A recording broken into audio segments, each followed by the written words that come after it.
Hallo und herzlich willkommen bei der Autotester.de. Ich bin der Jan und ich habe euch zum neuen T-Roc R ein ziemlich ausführliches Review gemacht. Ich habe euch 10 Fakten zu diesem Auto präsentiert, in aller Kürze eigentlich. Aber wenn ihr sagt, das ist mir alles zu lang, das ist mir zu anstrengend, ich will nur wissen, wie klingt dieses Ding, wie ballert's, wie beschleunigt's, ja, dann seid ihr hier genau richtig. Weil was werden wir zusammen machen? Ja, ich werde euch den Auspuffsound von der 3.800 € teuren Akrapovic zeichnen. Ich werde mit euch beschleunigen, ich werde mit euch den Launch Control Start machen. Wenn es das ist, was euch interessiert, dann ist es geil, denn dann seid ihr hier genau richtig. Und auch übrigens, ihr findet mich bzw. uns auf Instagram, Facebook, YouTube, abonniert am besten alles und jetzt geht's auch los, versprochen.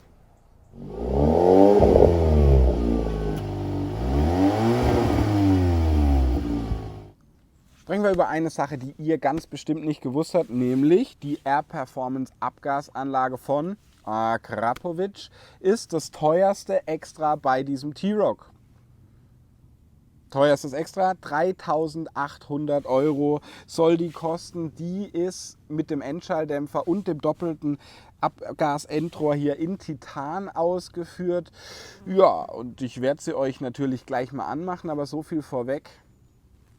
Die sorgt für Aufsehen. Nicht nur, weil sie halt toll aussieht hier mit diesem gelochten Muster, Akrapovic steht drauf und einfach mächtig ist, sondern auch, weil die unter Last kreischt, weil die sprotzelt, weil die beim Runterschalten richtig poltert. Das ist eine tolle Abgasanlage, aber ich kann euch jetzt ja natürlich viel erzählen. Zum Beispiel, dass sie 7 Kilo Gewicht einspart. Was sie nicht einspart, ist natürlich Geld, weil das ist eine ganze Menge.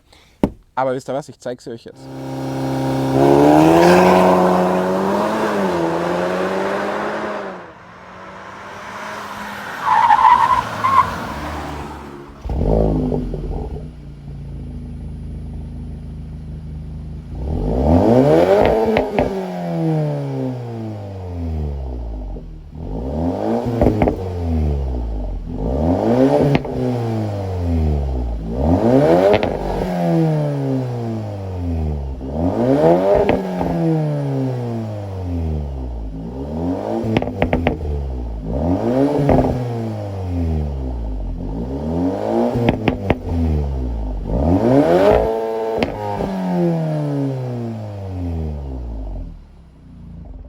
So, und wie versprochen mache ich jetzt Auto an.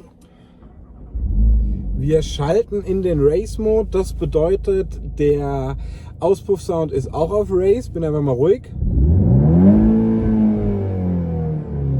Und man merkt schon, wenn man dann so ab 3000 Umdrehungen gibt es ein leichtes Zwischengasprobbeln vom Auspuff hinten, wenn er warm ist. Der ist warm. Ja, und das ist von hier drin schon ein verdammt guter Ton, ne?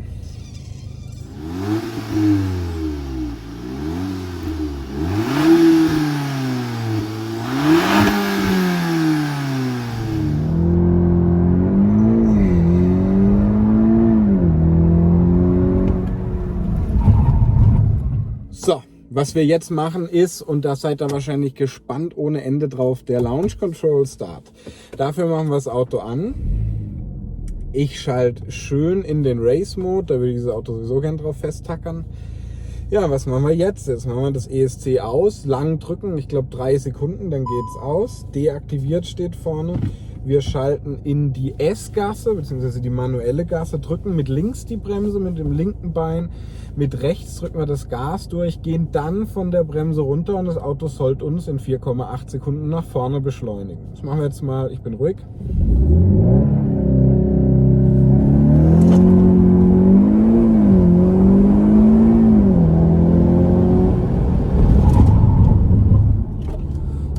Das war's, so schnell waren wir auf 100, 4,8 Sekunden, kommt nach meiner Stopp-Methode hin.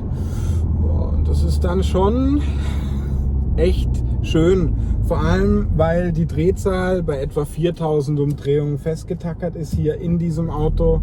Was schön ist, die Reifen drehen weder vorne noch hinten durch und das macht schon ziemlich Spaß. Ich vermute, zu oft sollte man das mit seinem Auto nicht machen, aber hin und wieder macht das natürlich schon richtig viel Spaß.